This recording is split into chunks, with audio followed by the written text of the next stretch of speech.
Good morning, everyone. Welcome back to the Shadow Clan. This is ShadowRaven, and today I'm going to be doing my top 10 anime shows. Now, of course, this is just based on my opinion. So whether or not you agree with me, just these are just some of my favorites. I like to think I'm an anime fan. I actually don't have as much exposure as other anime fans, so I'm still kind of bottom tier here. But at least I have enough to actually make a top 10 list. So here we go. Number 10 is Pokemon. Now, considering that I am a huge Pokemon fan, it really shouldn't be surprising this made the list. I mean, those of you who know me very well would probably be very surprised to find it this low. I love Pokemon. I really do. I'm just not a huge fan of the anime. The main reason is because of Ash. The kid drives me nuts. And the fact that he has not aged in 15, 18, some odd number of years is kind of aggravating. Shadowfang actually thinks that what they should have done is that for every season, for every region, they should have actually started over with a whole new cast. I actually have to agree with him because I think that would have been interesting. I mean, sure, Ash and the original gang could have made cameos throughout, but Ash is the main reason that really put, Pokemon's still going to make a list just because it's definitely one of my all-time favorite things.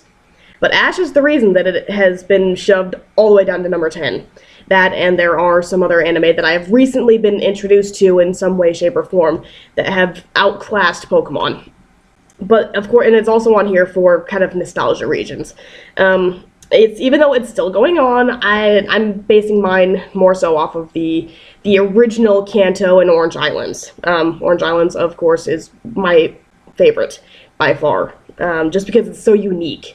It's not your standard gym battles. You actually have to go through and do different challenges, which I really like, and honestly, I would love to see that in the game. I think that would probably be a really cool game. Instead of just fighting for your badges, you actually have to go through and do little competitions. I think that would be fun, but that's just me. Number 9 is Yu-Gi-Oh!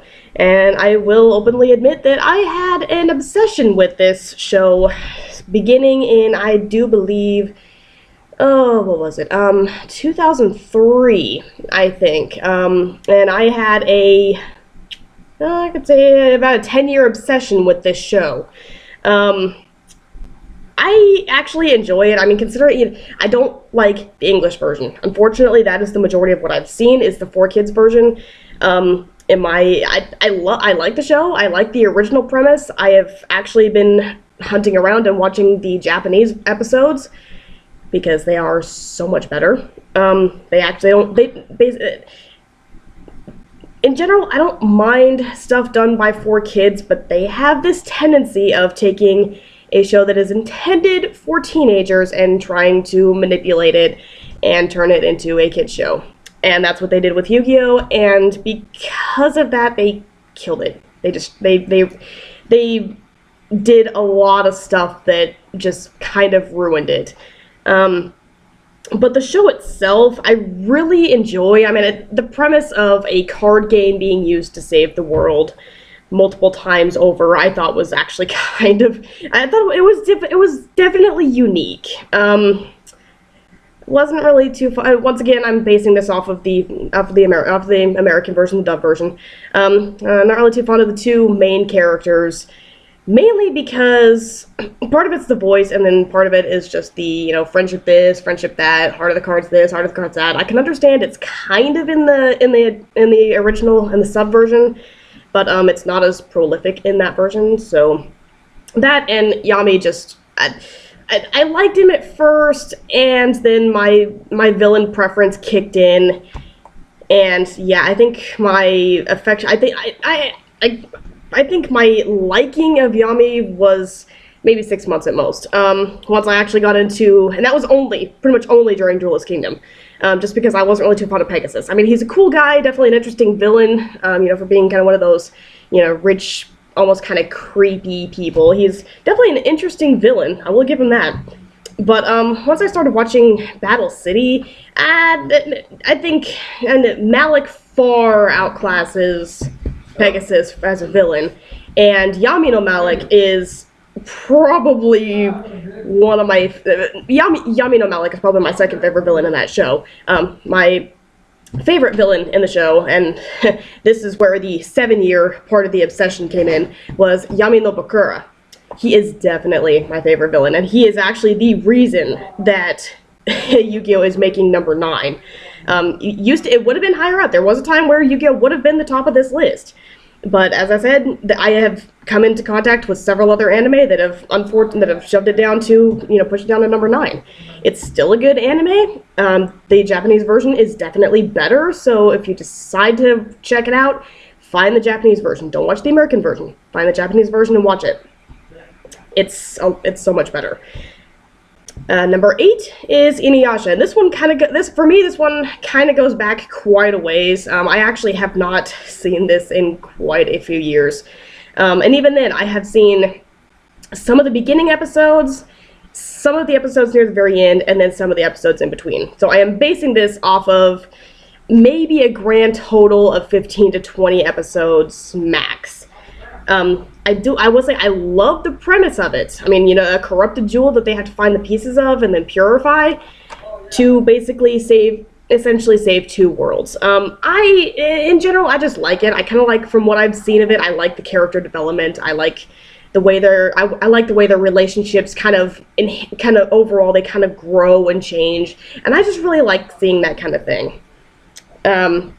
And that one, I'm not really sure who my favorite character is in that one, actually. Once again, going on the villain side, Naraku's definitely an interesting villain, but I can't really say that I'm too fond of him. I think my favorite villain in that show would actually have to be Sesshomaru. I mean, I know he's one of the most popular ones, but yeah, there's a reason for it. I mean, he's... and it's not just the fact that he's Inuyasha's brother. I mean, I think I just like him just because he's one of those where he's not really quite a villain, but he's not even really an anti-hero. I mean, he's closer to a villain than an anti-hero. But I think for villain-wise, he'd probably have to be my favorite character. Favorite main character, I probably will have to say Inuyasha. And so, I mean, the show, just not for any other reason. I think the main reason is just because I like some of his companions, but out of all of them, I just like Inuyasha the best. Shippo would probably be my second favorite, though, just because he's pretty funny. Number 7, and this one is also kind of going back a little bit. Number 7 is Hellsing. Now, once again, this is one of those where I have seen a limited number of episodes. I have actually read more of the manga than I have seen of the actual TV show of this one, but I first saw this back when I was still in my whole vampire fandom era. I still, even though it's about vampires and such, I still like it. Alucard by far is my favorite character in that show. Victoria is alright. For her being a cop, I actually think she's kind of a wimp. Overall, she does develop a little bit better, as the show goes on. Her personality changes, and she finally ends up accepting what she has become. She has finally accepted the consequences of her own choice. But, and the fact, and then, of course, all the different seals and such on Alucard, that, once they're temporarily released, he can use all these different abilities, which I think are really cool. And then the fact that he's out there killing rogue vampires. I mean, and then even then, if he wasn't sealed, I mean, what could he do? What would he do if he was not bound to the Hellsing family? I mean, would he go out and would he slaughter all these other vampires and then start killing humans? And, who knows? I mean, what would he do? And I think that's just kind of part of the reason that I like watching the show, is because, would he, what would happen if those seals, if that bond was ever to permanently break? And I just think that kind of wondering about that is kind of what makes the show interesting, along with everything else that happens in general anyway. Plus, there is plenty of action in this, and I am definitely one of those where I love an anime or a TV show or anything else that has a lot of action. So that's another reason that this one made number 7 for me. Number 6 is, for me, a fairly new one, is Rosaria Vampire. This one, when I first saw it, the main reason we clicked on it on Netflix was because Mocha. She was the main image on the clip for the show, and it's like, ooh, she's cute, let's watch this. Yeah, that's the reason we started watching it, is because Mocha is hot. It actually happens a lot more in this household than you would think. But that was the main reason we started watching it, but we kept watching it, not just because, 3/4 of the characters are, really good looking. That was the main reason we started watching it. We kept watching it because we like the storyline. I mean, we love our supernatural creatures in general. So for us, this show really just throwing a bunch of supernatural creatures together in a school setting for us was just fascinating. So watching all of their different interactions, seeing, it's like, oh, you're not supposed to reveal your monster, who you want, your monster form, and yeah, that rule is broken every single episode multiple times. But it's just and then the way the characters interact with each other, just their overall, the way their relationships kind of change and develop, how they take, how some of the characters go from being the bad guy in one episode to being like, they're, I guess you could say, almost like a lifelong friend, part of the group and such. And I just think it's a really good show. We're still kind of determining who the villain is so far. We're thinking it's actually the security group. But for the most part, this show's just a lot of fun to watch. And then Mocha's little bat, at the end, near the end of every single episode, after every single fight, is like, and this confrontation lasted approximately number of seconds. When we first saw that, we both busted out laughing, and we still whenever we watch it, we still end up snickering over that, just because it is kind of funny. And we got to the point where we started looking, it's like, oh, well, this fight was longer than this one. It's just something we thought was kind of amusing, that they actually threw in the amount of time that the fight lasted. And then, of course, seeing all the different types of monsters that they're using in the show is pretty cool. We were, of course, ecstatic when the werewolf showed up. That was definitely one of our favorite episodes. Thank God he turned out to be a good guy, even if he is a pervert. But, thank God we've got a werewolf that's finally kind of a good guy. I mean, he's not a bad guy. He's more of a neutral character, I guess. He's still kind of on the good side, though. But that one's just a lot of fun to watch. If you like a lot of action, a lot of cute girls, go check it out. It's definitely worth watching. Yeah, now we're getting to the really good stuff, apparently. Number 5 is Hunter x Hunter. Now, this one's actually newer for us than Rosaria Vampire. This one we started watching just because it looked like it could be interesting. This one we are, I do believe, because Netflix unfortunately does not have the entire series on there at the moment. We actually have finally gotten to the point where we're partially through the Chimera arc, which is freaking fascinating. But overall, I mean, we just love this one, and I love it personally. I love it mainly because of Killua. The fact that, he comes from a family of assassins, and it's like, yeah, you know what, I don't really want to live this life, so screw you guys, I'm leaving, kind of thing. But then, him and Gon have this awesome friendship going on. And by far, Gon and Killua are definitely my two favorite characters. I don't really mind Kurapika, but I've always been kind of neutral towards him. Maybe it's just because, there's just something about his personality that I can't really say I'm too fond of. It's just that he's not, I guess maybe it's just because he's not as prominent as Gon and Killua is maybe one of the reasons I'm not really too fond of him. And then Leorio is kind of the same thing. It's just, I just don't see him enough to really like him as a character. I mean, I don't mind him. He is a good character, don't get me wrong. Same thing with Kurapika. It's just that they're not quite to the level where I would, maybe talk about him consistently to someone else, unless they knew about the show already. For villain-wise, this is probably going to be super cliche, but Hisoka. And I love this guy. He is so, I mean, for being I'm not even really sure if I can call him a villain. I guess he's more of a kind of a semi-anti-hero, but he is, in my opinion, he is freaking hilarious. I mean, I love this guy. He's just, I mean, he's kind of sick, he's kind of twisted, he's got this really weird fighting fetish, which may make pretty freaking obvious. But he's just, in general, I just think he's really kind of funny, and he's actually one of the reasons that I kept watching the show, along with Gon and Killua. It's like, I'm always curious to see, okay, so who's Hisoka going to side with next? What's he going to do? And that's a big part of the reason I really like the show, is just because of Hisoka.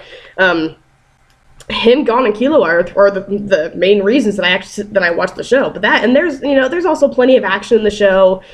They have, I tell you, they have some very interesting villains and other random characters throughout this show. And then the whole plot of, Gon just trying to find his dad, but having to go through all these different things to find him in the first place. I just love watching all the progression and such, and just seeing how close is he gonna get, how close he's already gotten, and all the new people that they meet. And I love seeing all the different types of hunters that actually exist in this world. And I just think it is a really fun anime. I actually cannot wait to see the rest of the Chimera arc once we were able to find it, and hopefully Netflix will put it on there fairly soon. That would be fabulous. Definitely one worth watching though. Like all the other ones on this list, at least in my opinion. Number 4. Now let's go back a little ways. Number 4 is Death Note. This was I think this was like one of the first anime I ever really got into. This one, just the premise of a high schooler using a book to kill criminals is, for me, it's fascinating. For me, this one I love mainly because I'm a fan of a lot. I'm actually kind of a fan of kind of, I guess you could say, kind of criminal psychology. I'm fascinated by how a criminal thinks. That's probably one of the reasons I like Criminal Minds so much as well, because then Death Note is the main reason that I really kind of got into this, is to see how this, it's like, okay, so you're killing off people, criminals and such, but in the process you're becoming a criminal yourself. And I think it's fun to kind of watch how Light goes from just wanting to do the right thing to wanting to become a god. And it's just that progression that's it happens so quickly. I was really kind of surprised, but then it's it kind of fits that criminal profile in a sense, and it's just kind of fascinating to watch him go from a hero to from him thinking to himself as a hero to, in everyone else's eyes, being a villain so quickly. He definitely kind of personifies that, either you either die a hero or live long enough to see it yourself become the villain. He definitely he definitely fits that. It's just so much fun to watch. And then, of course, once L comes in, and I love L because, to me, he is just it's just the way he figures everything out. It's funny. And then, of course, he's the way he says it. He just sits there and it's like he just kind of speaks in kind of a monotone, but there's a little bit of inflection there, but it's just the way he does it. And of course, the fact that he always has to have all of his sweets. He's probably, and he's just definitely one of the most interesting, I guess you would be, I know they call him a detective. I actually think of him more as a criminal profiler. In a way, he, call me crazy, but in a way, L kind of reminds me of a version of Spencer Reed, because they figure stuff out in a similar method. It's just that L is a little bit less, I don't know, you guys, you could almost say kind of innocent, because Reed's kind of got a little bit of this innocence, and Elle doesn't really have that, but at the same time, he's a fabulous character. And then, with Misa, she's kind of interesting. The fact that she falls in love with the killer, I actually kind of understand that, in a sense. I guess, if I remember correctly, it's because he killed the guy that killed her parents, and she loved him because of that. So I can kind of understand where she's coming from. I think it kind of makes her a little crazy, but then again, I think everyone in the shows has a little bit of craziness in them. And then, of course, the Shinigami himself, Ryuk, is freaking crazy funny. He was, when I first saw him, I'm thinking, okay, this guy's already got a pretty cool look. And then once you actually get into his personality, he's just fascinated by humans. And it's just some of his reactions to different things, especially apples, I just thought was actually kind of funny. And he just he was one of those characters that I just instantly liked. Him and Elle were probably my two favorite characters. But this is, and this is an older one, so there is kind of a sense of nostalgia here. But this particular anime is actually held up pretty well, considering how old it is, and it's held up really well, and with some of this newer stuff. It's still kind of a classic, and it is definitely one that you have got to check out if you haven't seen it already. Ugh. Now we're going back to the time before I think I was 10, as a matter of fact. Number 3 is Sailor Moon. Yep. I said it. Sailor Moon. This one I guess you could say is almost purely a nostalgia factor, because we actually got it after they took everything and just changed it from Japanese to English. We actually have the first season, I think, on DVD now, of the remade one, and we started watching it as like, this used to be fabulous, and it still is. Don't get me wrong, it's still a very good anime. But it's just like, wow, I kind of forgot how cheesy this is. And it's still by far one of my favorite animes. Just because I love Queen Beryl. I think for villain, I think she's a freaking amazing villain. I like the fight scenes. I actually like the interaction between the Sailor Scouts themselves. Tuxedo Mask is kind of eh. We were actually just discussing earlier this morning that the name Tuxedo Mask is actually kind of what drops this one on the list for us. It's partially that, and then it's partially Sailor Moon. Neither of us have ever really been fans of Sailor Moon. Personally, my favorite is Mercury. She's kind of always been my favorite. Mercury was my favorite out of the first 5, and then Pluto is my other favorite out of the outer planets groups. But with Tuxedo Mask, we were actually talking this morning.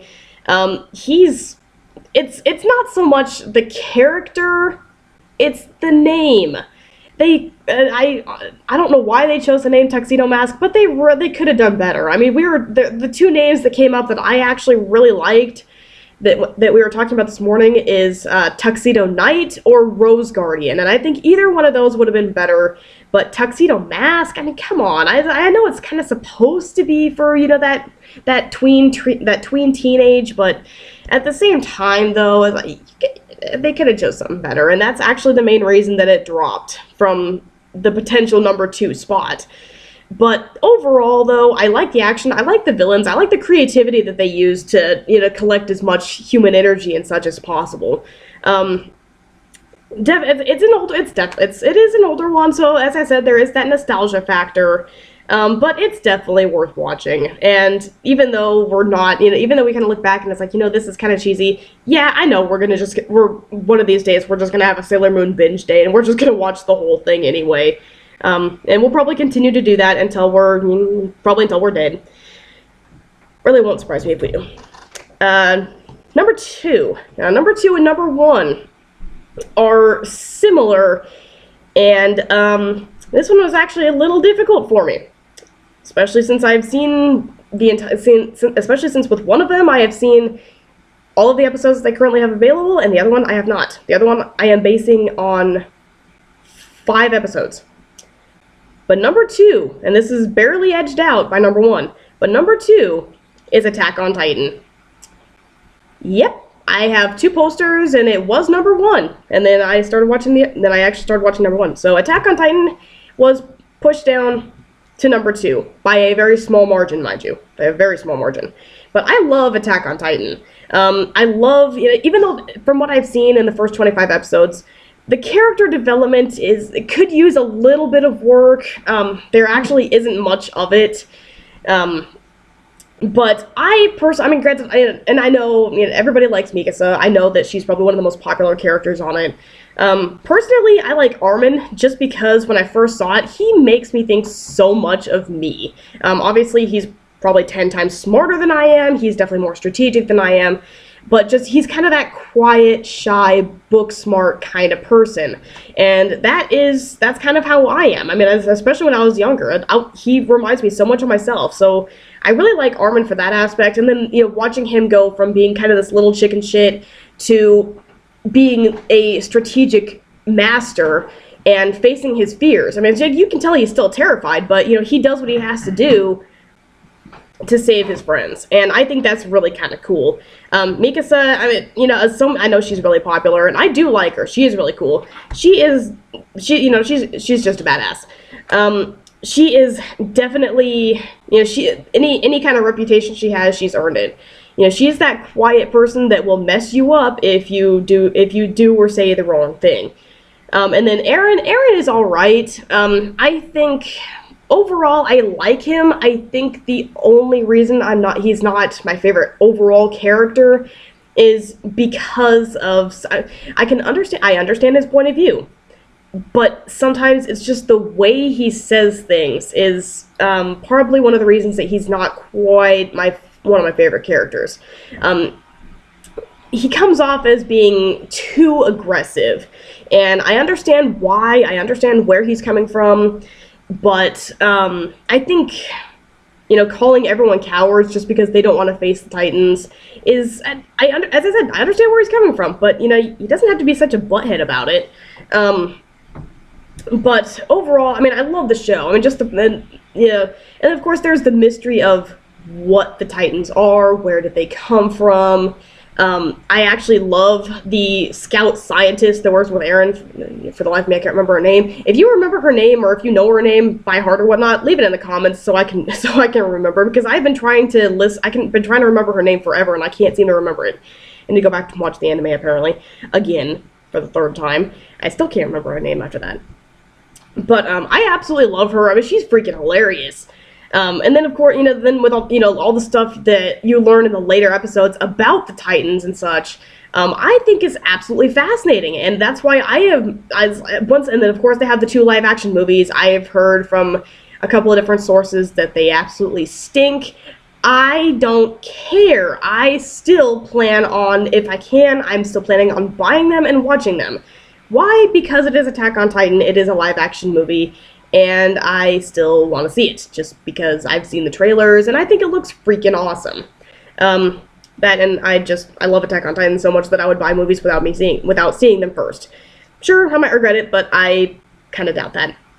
But I'm really looking forward to when those movies come out on DVD, if they ever do, because I will definitely buy them, and I will be having myself an Attack on Titan day that day. But this one would have been number 1, but it got edged out very recently. As a matter of fact, it got edged out in 2 days.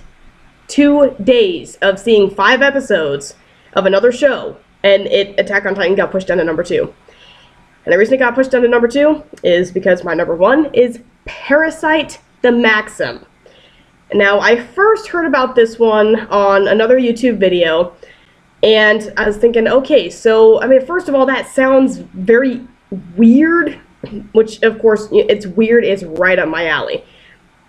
So, I had to see, it's like, okay, so where can I find this? Well, luckily enough, Charter On Demand had, at the time, the first 4 episodes. Now they have 2 through 5, and I'm waiting for Monday to come around so I can watch the 6th episode. But episode 1, I actually fell in love with this anime on episode 1. The premise of parasites coming to Earth and they either eating the brain of a human and thus taking over their body, or in Miji's case, taking over the arm of her host. It's fascinating. I mean, when I first saw the name Parasite, I'm thinking, okay, so I already like weird, dark, kind of creepy stuff along that line anyway. So, you know, alien parasites taking over human bodies and just, you know, slaughtering and feeding on other humans. Yeah, that one for me, it was right on my alley. And we started watching it, and I was like, this is better than Attack on Titan. Not by much, but this one, it beat it out. And I gotta say, I honestly wish I had checked this one out sooner. I absolutely love this anime. I love the interaction between Shinichi and Miji. I love the way that they interact. The actual physiology and such of the parasites, from what I can see so far, is really fascinating, and I'm really kind of curious to learn a lot more about them. I guess Riko that's kind of her mission, in a sense, is that she wants to, from what I understand, from what I've seen and a little bit that I've read, she wants to study parasites and understand, and, you know, get into the sciencey stuff behind the parasites themselves, and that's kind of what I'm interested in. So I'm interested to, you know, keep watching this one and find out, you know, find out what she discovers, and, you know, just see what the parasites really are, why are they doing what they're doing, and just aside from the obvious survival angle. But this one is definitely brutal, though. I mean, this one, Attack on Titan, is brutal. Parasite, in my opinion, is even more so. It's just the overall, the way that the parasites can change form, and they can form blades with their own bodies. I found it so incredibly fascinating, and the first time I saw it, I will admit, the first time I actually saw it happen, I squealed with excitement. I was like, oh my god! I flipped out. I mean, I was so ecstatic about that, and I mean, I love shapeshifting. I mean, even though this is really limited shapeshifting, it is so freaking cool that, you know, they can take their host and turn it into a weapon, and I found that to be so cool. And I am really, really excited for Monday, because that way I can watch episode 6, and I can get even more into the story, and I can just continue to enjoy this one. I can already tell that this is one of those that if it ever comes out on DVD, if I can ever find it, it will become part of my collection. I am really looking, as I said, I'm basing this off my first 5 episodes, but I have actually been waiting for episode 6 since I finished watching episode 5. I only wish that I didn't have to wait a week for it. That's the worst thing about it right now, is just having to wait 1 week for it to air, for it to come on demand. Because I always work at night, and therefore I don't get to watch it whenever it actually comes on, because by then I'm probably already asleep. But this one had to make my number 1 just due to the excitement factor, or I guess you kind of say the violence is a big thing with it. You know, there's also, and then of course the whole psychological aspect of it is just the way it kind of affects you psychologically. Yeah, it's definitely, I would definitely recommend it for people who are who are either, you know, in their teens and have a strong stomach, or maybe not even that much. I would actually probably recommend 17 and up watch this one, because this is a pretty brutal anime, and it's dark. Actually, the episode 5 had was pretty gut wrenching. It's just kind of like, holy did that actually happen? Yeah, it actually happened. But this one this one's freaking amazing, and if I keep thinking about it, I'm just gonna keep on rambling, so I better shut the heck up and complete this video. Either way, but that is my top 10 anime list. If you have, drop me a comment, leave your top 10 favorites, whether or not you agreed, disagreed. Don't forget to like, favorite, subscribe, and I will see you again. Have a good one, and happy hunting.